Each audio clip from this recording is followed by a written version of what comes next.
Welcome to Emilia-Romagna, the gastronomic capital of Italia.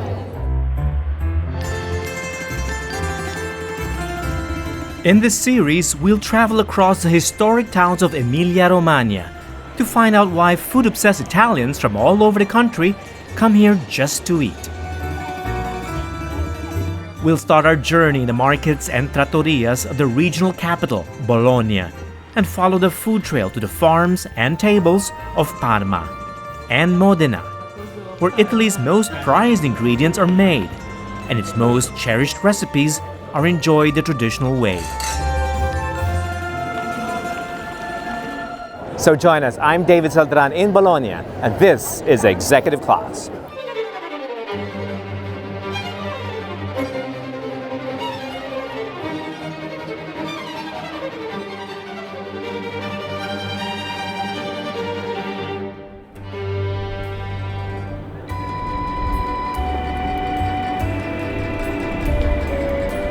We begin in Bologna, known among locals by its nickname, La Grassa, the fat one. The local Bolognese don't just eat to live, they live to eat. And no other dish symbolizes their love for hearty food more than the rich meat sauce named after them, Ragù alla Bolognese, which is perhaps the only thing most foreigners associate with this city. And though gastronomy may be Bologna's claim to global fame, it's far from the only thing one of Italy's largest and best preserved medieval fortress towns can be proud of. This is really such a beautiful city, and a walking city at that. It's got one of the largest historic centers in the entire Italy. And to think, Bologna is relatively unexplored, at least for global tourists.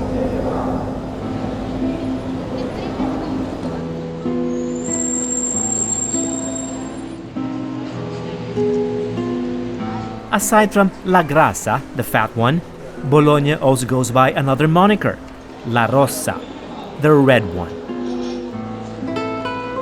The citadel walls, the buildings, the terracotta rooftops, the famous towers of Bologna, most are made from rustic red brick. Without any stone or marble quarries in its vicinity, the Bolognese use the local red clay to build their city. Bologna is indeed La Rossa, and at sunset especially, you see why she's called the Red City.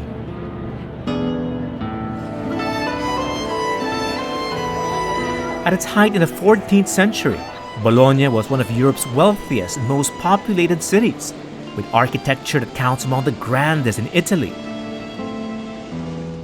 On and around Piazza Maggiore, the main square of the city, is where Bologna's most impressive civic structures stand: the Palazzo di Accursio, the Palazzo del Podesta, and the Basilica San Petronio.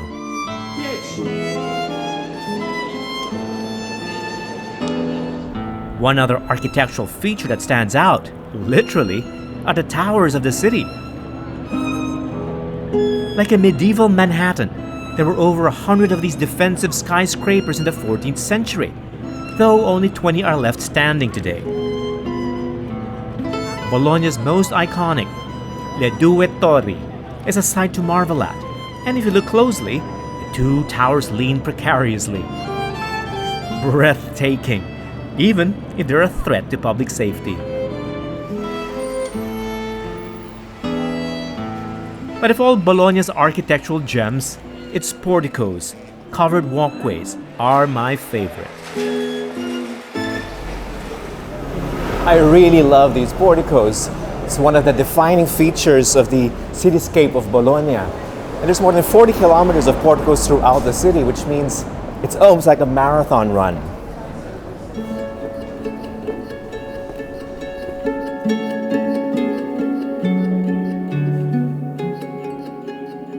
The long and mostly uninterrupted stretch of porticos throughout the city serve the same function today as they did back in the Middle Ages. Mandated by law since the 13th century, the porticos have made Bologna Italy's most pedestrian and bike-friendly city. a safe and convenient way to get to any point, even in the snow or rain. The ornately frescoed porticos also double as public art space. Amazing! It's visionary urban design present-day Bolognesi and tourists can enjoy today. Enlightened urban planning is only natural, I guess, for a city that also adds La Dotta, the learned, to its list of nicknames. La Dotta, indeed, the oldest continuously operating university in the world, was established in Bologna in 1088.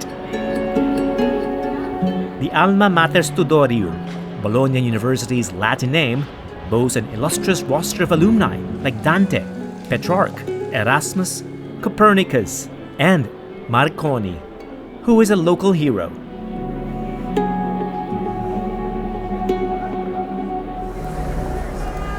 True to the fiercely liberal attitude of the city, its intellectuals, scientists, and writers who are celebrated here, men like Guglielmo Marconi, Nobel Prize winner, who was born in this building.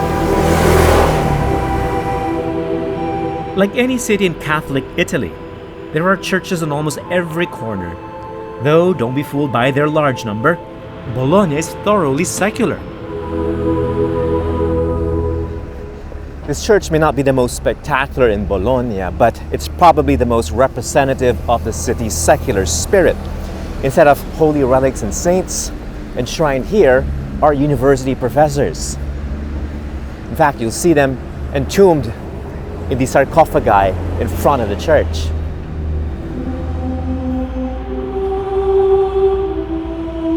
Perhaps only in medieval Bologna could academics and civic leaders compete on level ground with church authorities. The city's main basilica, San Petronio, is a testament to such rivalry. The wealthy Bolognesi who commissioned the church refused to put their property under papal authority. It remained in the hands of the people for about 1,000 years and only turned over to the archdiocese in the last century. There are 22 beautifully, grandly decorated chapels in this cathedral, each one for each guild of the city. That's how powerful and wealthy Bologna was, and still is. Rich and highly educated, no wonder the Bolognesi could assert their independence so confidently. Even the fountain on the Piazza del Nettuno was a source of secular religious hostility. The statue's pagan god and overtly sensual theme were a subtle rebellion against Bologna's incorporation into the Papal States in the 16th century. This radical streak continued through the centuries, culminating in the electoral victory of communists in post-war Italy and the city's current left-wing politics, another reason Bologna is called the Red City. If only for its history and splendid architecture, I'd come to Bologna over and over again. But this city has one other attraction. It's food. Fantastic food. And that's where the name La Grassa, the fat one, comes in. No visit to Bologna is complete without a walk through its old market district.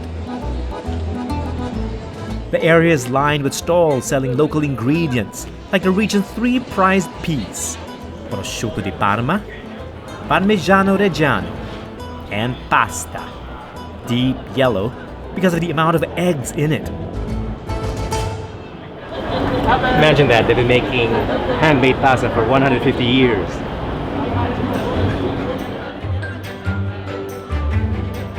Food lovers will go crazy in shops like Atti for local pasta varieties like tagliatelle and tortellini, and in Salumeria Simoni for some of the best Parmigiano cheese, mortadella, and prosciutto in Italy.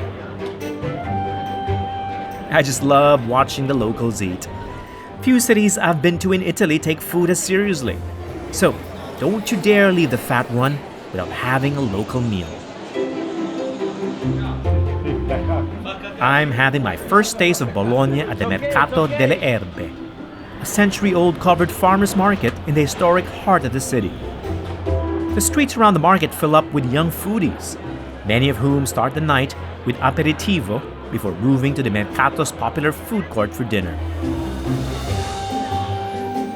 I've made reservations at Polpette e Crescentine, a tiny but highly recommended slow food institution that specializes in piatti tipici, typical local dishes. All right, I want something really traditional. Okay. Something from this Bologna. area, yes. So what do Okay. you suggest for the starters? For a start, well, our restaurant is called Polpette and Crescentine. That Meatball, literally right? is, meatballs, and Crescentine, it's a kind of fried bread. Since it's my first time to eat in her city, Bianca suggests house specialty, polpette, meatballs, and crescentine, traditional fried bread. Of course, she's added a long list of other regional favorites. Dinner starts the way most locals do, with crescentini and salumi misti, typical Emilia-Romagna charcuterie of prosciutto aged 24 months, mortadella, mortadella mousse, and garden vegetables cooked in olive oil and vinegar. All are DOP, meaning from certified farms in Emilia-Romagna. You know what the real revelation is? It's the crescentine. These dough pillows over here. It surely beats a traditional bread basket. This is my discovery in Bologna today. Crescentine. There's a second set of starters, fried tortellini served and eaten like popcorn, polenta fritta with pancetta, bruschetta ragu, and a polpette antipasti. Yes, we're only at the starters. A mortadella ricotta cheese meatball with pistachio crumble on gorgonzola mousse. Ah, fantastic. Prego. All right, grazie. I'm going to enjoy this. Enjoy. Okay. La grassa, the fat one. That might as well be my name after tonight. There's hardly any space left in my tummy for the primi patti, but it's hard to resist one of Bologna's ultimate specialties, tortellini in brodo, pasta with a prosciutto, parmigiano, ricotta, and mortadella filling served in a beef, chicken, and capon broth. And the tortellini just keep on coming. But this is a much larger type, more like a tortelloni, or to be precise, the local variety is called balanzoni. It's pretty obvious at this point. The main ingredients of Emilia-Romagna are the following: cheese, parmigiano usually, ricotta, pork, in this case prosciutto or mortadella, and let's not forget the all-important pasta. If you don't enjoy any of what I just said, then this is not a region for you. But if you do like what I just said, then this is the place. I can't believe Bolognese can eat this much in just one sitting. But apparently, La Grassa refers only to the food, because almost all the locals I've met so far are anything but fat, really. And the verdict, like everything else I've had tonight, a lot of flavor, a lot of weight.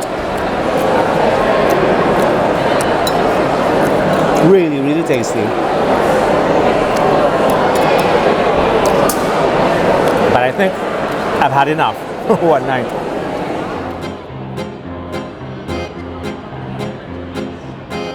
Or maybe not. For some reason, all this food has made me curious about how their key ingredients are sourced. So, when we return after the break, I'll visit generations of artisans in Emilia-Romagna for private lessons in making parmigiano reggiano, prosciutto di Parma, and handmade tortellini and tagliatelle al ragù.